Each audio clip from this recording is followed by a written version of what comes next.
To us, the notion of a Lead with Love retreat is so beautiful, and that energy has been very present from the moment we came into this room. We love the pillars that have been identified as well-being, the pillars of purpose, social, community, physical, and financial. And to us, those are all part of physical world reality. But there's a deeper level of well-being that we all can access that is part of our essential nature. Our essential nature and our experience of all the work we've done in these many years is loving. And our intention today is that you all have the experience of loving, such that when you leave this retreat and you return to your everyday life, that you're more empowered to lead with love in all your endeavors. Yeah, really. And I think it's important to say, and this is why we do this as a workshop rather than a series of talks. We're coming more and more to the realization, and we've been working this way for the last 30 some odd years. If you really want to know something, you must experience it. Otherwise, you're learning about it. Like nobody in here, nobody would say, well, I believe the lights are on. That would be silly, because we're all experiencing that the lights are on. And so what we have always done is had a very, very strong experiential component into the educational process at USM. So we're going to be doing that in the 3 sessions that we have today. Each session will have an experiential component, and so you'll get a taste of what that's like. Means you're going to be talking about things, about yourself, about aspirations, about well-being. Some people, it's harder than others to talk about themselves, but I'm thinking back, I don't remember anybody who ever died from it. Do you? We never did. And so everybody seems to survive, and they always thank us at the end. So it's a fun kind of thing. So well-being, what does well-being really mean? In order to set that stage, we work at that, as Mary was sharing, from the place of loving. And to us, the place of loving is a place of spirit.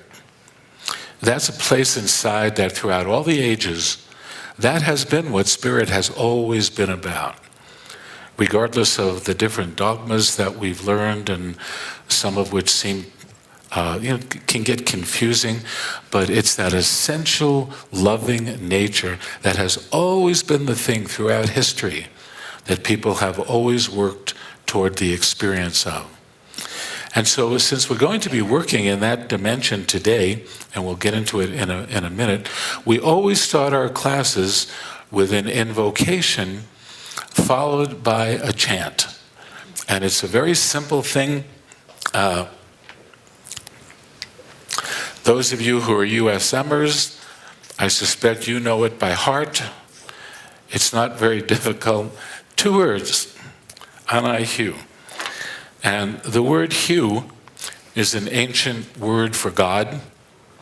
And the word Anai, when you add Anai to it, what you're doing is you're coupling it with the word that the meaning of which really is compassion. With empathy and compassion. So it has that heartfelt quality to it. So shall we do that? All right. So we're just going to invite you all to stand. So as Ron said, we'd like to begin with an invocation of spirit, and to us that is love. And then as soon as we're done with that, we'll do the chant. We do it 3 times. By the end of the first time, you'll all be experts. All of you USMers know this, so we can just set the tone. So we'll do the first one, and then we'll just take just a short time after the chant to just stay in that place and just experience that deeper level of love. There's no way to do it. It's just really done through intention. It's kind of like inviting yourself into your own center. Okay? So here we go. Hold hands, please. We're not going to, you want to do that? Okay. All right, so Gina would Tina love us to wants hold us to hold hands. hands. So we will hold hands. So take the so hands you of can the just person connect next to you. with the people next to you, and people who are on the ends with the rows behind you. Very good. All right, it brings us into a oneness. So we should bring a third chair up here. All right, so here we go. Here we go. All right.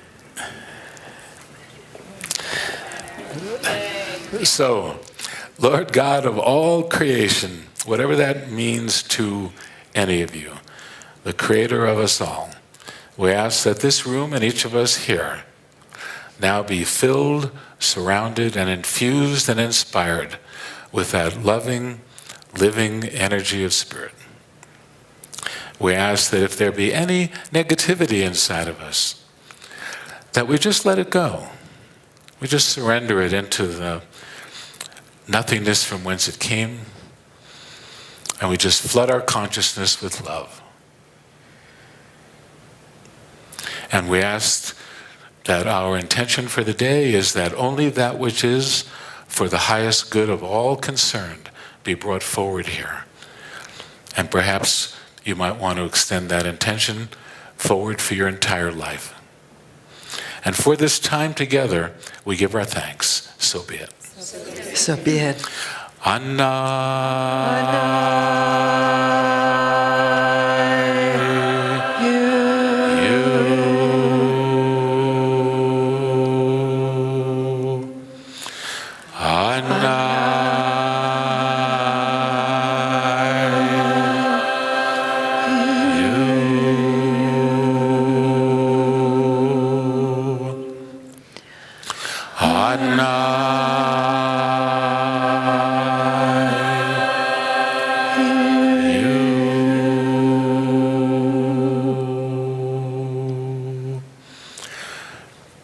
And you can let go of the hands of the person next, but we'll just stand here in that silence just for about a minute. So any time we begin a presentation, it's like we're entering into a new territory. So one of the things that is very helpful whenever you're entering into a new territory, if you have some kind of a map that gives you a sense of where you're going and what it is that the different symbols on the map mean.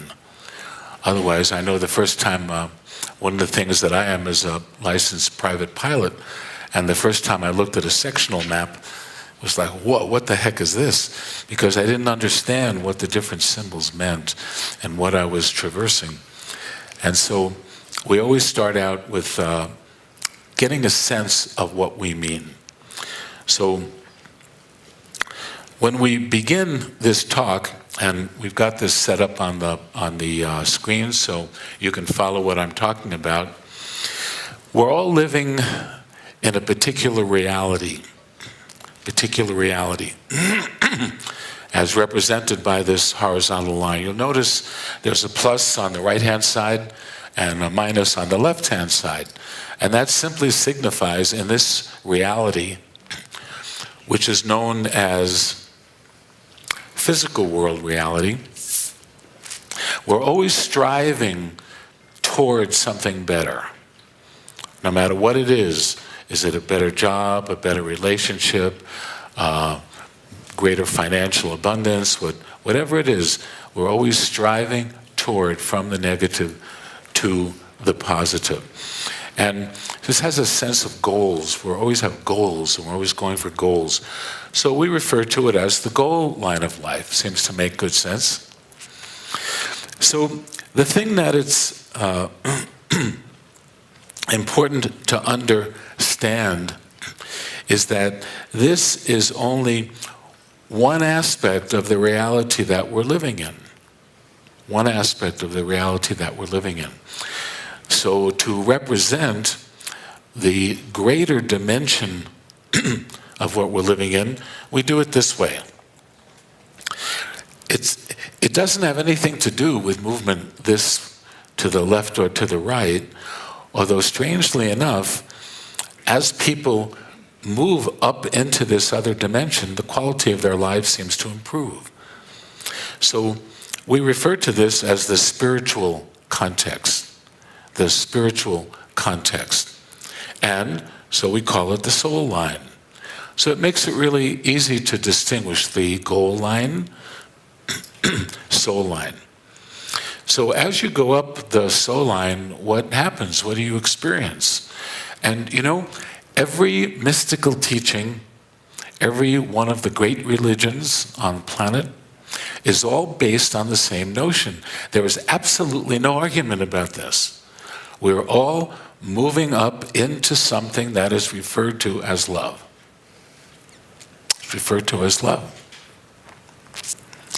So, in a way, it would be nice if you could just go online and have a bunch of facts given to you, and then when you answer them on the test, you'd now be in love. It doesn't work that way. It doesn't work that way. So it's important to understand, in physical world reality, there's this polarity. There's this polarity. You can't have light unless you have darkness. Otherwise, you can't experience the difference. So I love the work that we heard mentioned yesterday about helping people who are less affluent than we are, let's call it, in different parts of the world. That is so fantastic. Consider the possibility that those people are paying a great service because they're providing opportunity for people to share their love. If there were no poor people, who would we give to?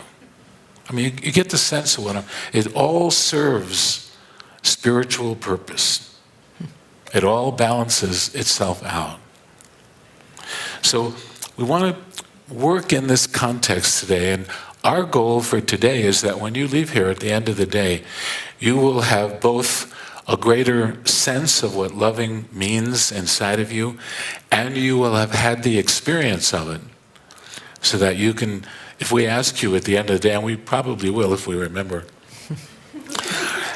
how many people experience themselves as more in their loving essence now than they did when we started this morning, that we'd hope that, well, let's say all the hands would go up.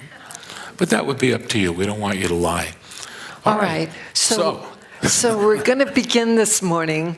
The first activity that we're going to do is really designed to assist you in learning two of what we refer to as soul-centered basic skills. And the first one is seeing the loving essence. Seeing the loving essence, which really distilled down to its most basic ingredient. It's really learning how to look at yourself and others with the eyes of your heart. With the eyes of your heart. Imagine that. Just being present in your loving and looking at the person across from you with the eyes of your heart. It's really a beautiful, beautiful experience because you truly see the essence of who they truly are. And the second skill that is a companion to it is called heart-centered listening. Most people yearn to be truly heard, to be truly received. And so if seeing the loving essence is listening with the eyes of your heart, then heart-centered listening is listening with the ears of your heart. So when you experience this, very often you'll experience moving up into that sense of loving.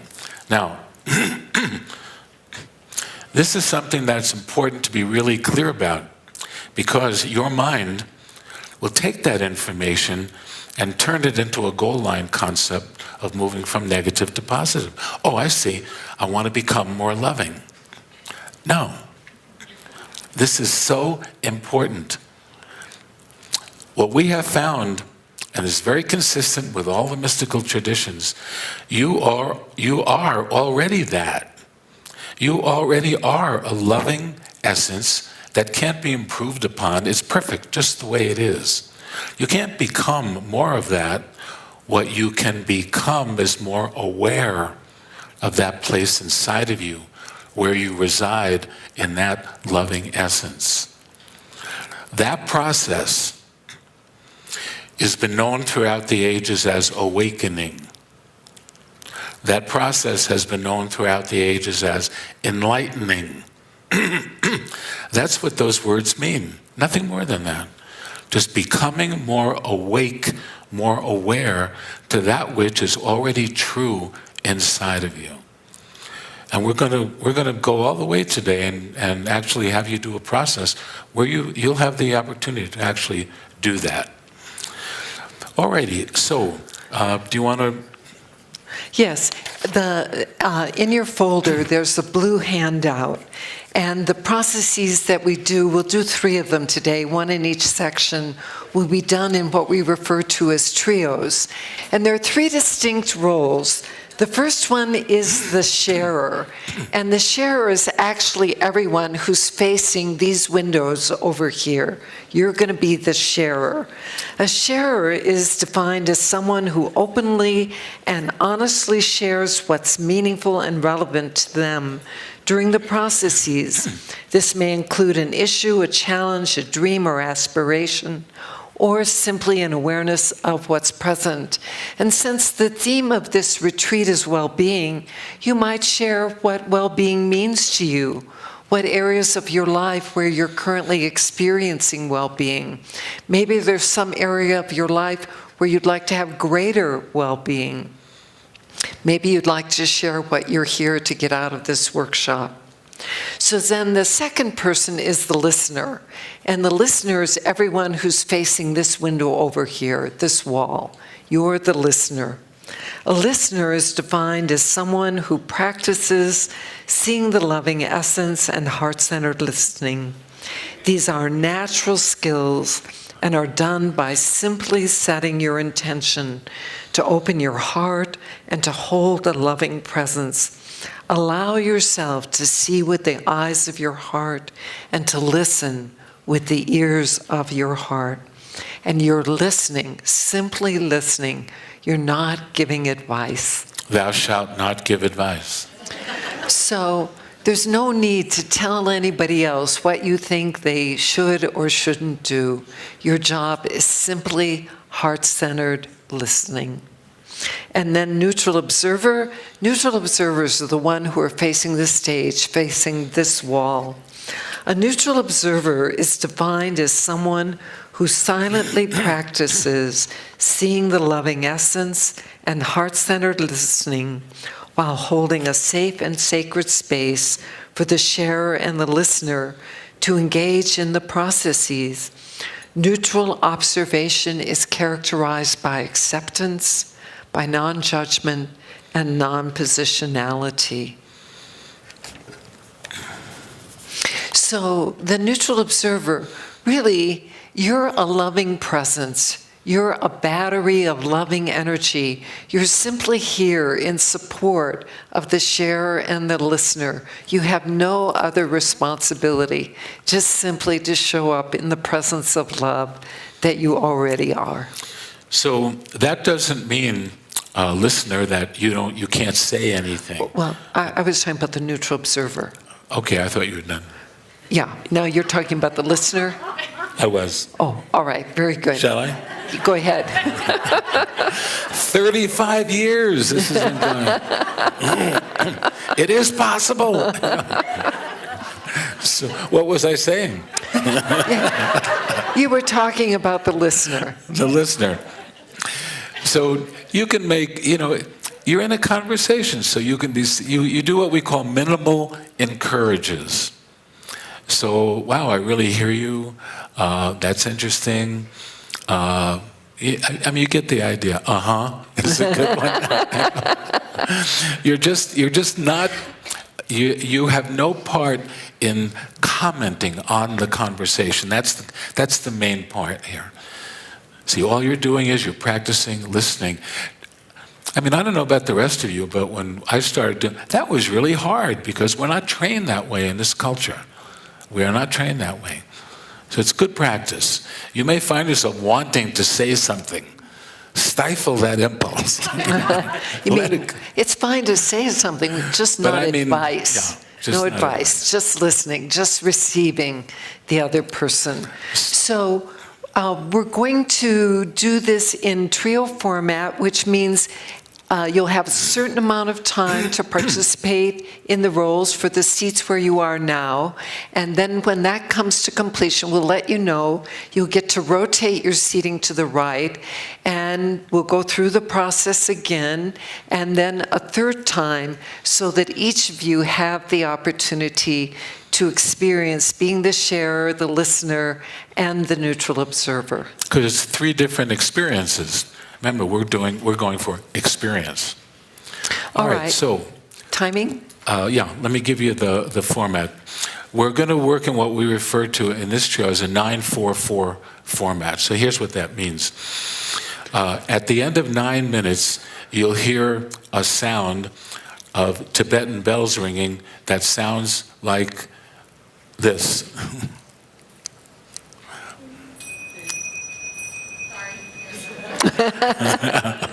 More or less like this. Like there that. you go. Sounds Very like good, that. Mandy. Thank you. Thank All you. right, so that simply means it's just a timing device. It simply tells you, you got 4 minutes left. So, 9 minutes, the bells, you got 4 minutes. You're going to be in this conversation for 13 minutes, basically. And then at the end of that, we'll come on the mic and we'll say, please bring that to completion and move into feedback.